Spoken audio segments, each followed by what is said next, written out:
ایک واقعہ گلگت بلتستان میں پیش آیا۔ ایک شخص قبرستان کے پاس سے گزر رہا تھا تو اس نے کسی قبر سے یہ آواز سنی کہ مجھے نکالو، میں زندہ ہوں، مجھے نکالو۔ جب ایک دو مرتبہ اس نے آواز سنی تو وہ یہ سمجھا کہ شاید میرا کوئی وہم ہوگا، خیال ہوگا، کوئی آواز نہیں آ رہی۔ لیکن جب مسلسل اس نے یہ آواز سنی نا تو اس کو یقین ہونے لگا۔ وہ قریب کی کسی بستی میں گیا اور لوگوں کو بلایا کہ قبر سے آواز آ رہی ہے، تم سب میرے ساتھ چلو۔ انہوں نے آواز سنی، سارے لوگ آئے تو واقعی قبر سے آواز آ رہی ہے۔ اب یقین ہونے کے بعد لوگوں کو مسئلہ پوچھنے کی فکر ہوئی کہ پہلے علماء سے پوچھ لیتے ہیں کہ قبر کھولنا جائز بھی ہے کہ نہیں۔ وہ لوگ محلے کا جو امام تھا ان کے پاس گئے، انہوں نے کہا کہ اس طرح قبر سے آواز آ رہی ہے تو ہم کیا کریں، قبر کھولے یا نہیں کھولے؟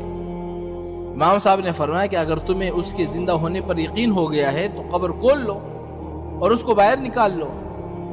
یہ لوگ ہمت کر کے قبرستان گئے اور جا کر جو انہوں نے قبر کھولی، جیسے ہی تختہ ہٹایا نا تو ایک عورت ننگی بیٹھی ہوئی ہے اندر اور اس کا کفن گل چکا ہے، اور وہ عورت کہہ رہی ہے کہ جلدی سے میرے گھر جا کر میرے کپڑے لاؤ، میں کپڑے پہن کر باہر نکلوں گی۔ یہ لوگ فوراً دوڑ کر اس کے گھر گئے اور جا کر اس کے گھر والوں کو واقعہ سنایا اور اس کے کپڑے چادر وغیرہ لا کر اس قبر کے اندر پھینک دیا۔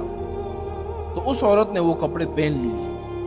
جب کپڑے پہن لیے نا تو وہ قبر سے نکلی اور بجلی کی طرح دوڑ گئی اپنے گھر، اور اپنے گھر جا کر ایک کمرے کے اندر چھپ گئی اور اندر سے کنڈی لگا دی۔ اور جو لوگ قبرستان کے اندر موجود تھے وہ بھاگ کر آئے اس لڑکی کے گھر، اور وہاں کر دیکھا وہاں اس عورت نے تو کنڈی لگائی ہے۔ تو لوگوں نے دستک دی کہ کنڈی کھولو۔ اندر سے اس عورت نے جواب دیا کہ کنڈی تو میں کھول دوں گی، لیکن کمرے کا اندر صرف وہی شخص داخل ہو جس کے اندر مجھے دیکھنے کی ہمت ہو، اس لیے کہ اس وقت میری حالت ایسی ہے کہ ہر آدمی مجھے دیکھ کر برداشت نہیں کر سکتا، لہٰذا کوئی دل رکھنے والا شخص آ کر میری حالت دیکھے۔ اب سب لوگ اندر جانے سے ڈر رہے تھے، مگر دو چار آدمی جو مضبوط دل والے تھے انہوں نے کہا کہ تم کنڈی کھولو، ہم اندر آئیں گے۔ جب اس عورت نے کنڈی کھولی نا اور یہ لوگ اندر چلے گئے، اندر وہ عورت اپنے آپ کو چادر میں چھپائی بیٹھی تھی۔ جب یہ لوگ اندر پہنچے تو اس عورت نے سب سے پہلے اپنا سر کھولا۔ ان لوگوں نے دیکھا کہ اس کے سر پر ایک بھی بال نہیں ہے، ایک بھی، وہ بالکل خالی کھوپڑی ہے، نہ بال ہے نہ کوئی کال ہے سر پر، صرف خالی ہڈی ہے۔ لوگوں نے اس سے پوچھا کہ تمہارے بال کدھر گئے؟ تو اس عورت نے پتہ کیا جواب دیا؟ سنیے گا۔ اس عورت نے جواب دیا کہ جب میں زندہ تھی تو ننگے سر گھر سے باہر نکلا کرتی تھی، پھر مرنے کے بعد جب میں قبر میں لائی گئی تو فرشتوں نے میرا ایک ایک بال نوچا، اور نوچنے کے وجہ سے میرے بال بھی نکل گئے اور میرے سر پر جو کھال تھی وہ بھی نکل گئی۔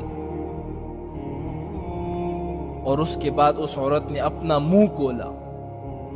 جب لوگوں نے اس کا منہ دیکھا نا تو وہ اتنا خوفناک ہو چکا تھا کہ سوائے دانتوں کے کچھ نظر نہیں آیا، نہ اوپر کا ہونٹ ہے نہ نیچے کا ہونٹ موجود ہے، بلکہ 32 کے 32 دانت جو ہے وہ سامنے نظر آ رہے تھے۔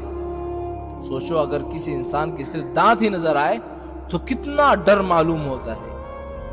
اب لوگوں نے اس عورت سے پوچھا کہ تیرے ہونٹ کہاں گئے؟ تو اس عورت نے کیا جواب دیا پتہ ہے؟ اس عورت نے جواب دیا، میں اپنے ہونٹوں پہ لپسٹک لگایا کرتی تھی اور نامحرم مردوں کے سامنے جایا کرتی تھی، اس کی سزا میں میرے ہونٹ جو ہے وہ کاٹے گئے، اس لیے اب میرے چہرے میں ہونٹ جو ہے وہ نہیں ہے۔ اس کے بعد اس عورت نے اپنے ہاتھ اور پیر کی انگلیاں دکھائی۔ لوگوں نے دیکھا کہ اس کے ہاتھ اور پیر کی انگلیوں میں ایک بھی ناخن نہیں ہے۔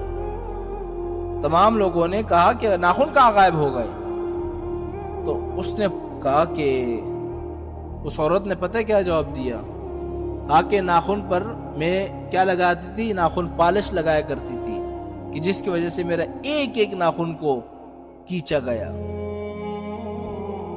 میں یہ سارے کام کر کے باہر نکلا کرتی تھی، اس لیے جیسے ہی مرنے کے بعد مجھے قبر میں پہنچایا گیا تو میرے ساتھ یہی معاملہ شروع ہو گیا۔ مجھے سزا دی گئی، میرے بال نوچے گئے، میرے ہونٹ کاٹے گئے، میرے ناخن کھینچے گئے۔ اتنی باتیں کرنے کے بعد وہ لڑکی کیا ہو گئی؟ بے ہوش ہو گئی، مردہ ہو گئی، مر گئی دوبارہ جیسی لاش۔ تو ان لوگوں نے دوبارہ اس کو قبرستان پہنچایا اور کیا کر دیا؟ دوبارہ اس کو دفن کر دیا۔ تو اللہ تعالیٰ کو یہ عبرت دکھانی مقصود تھی کہ دیکھو اس عورت کا کیا انجام ہوا اور اس کو کتنا ہولناک عذاب دیا گیا۔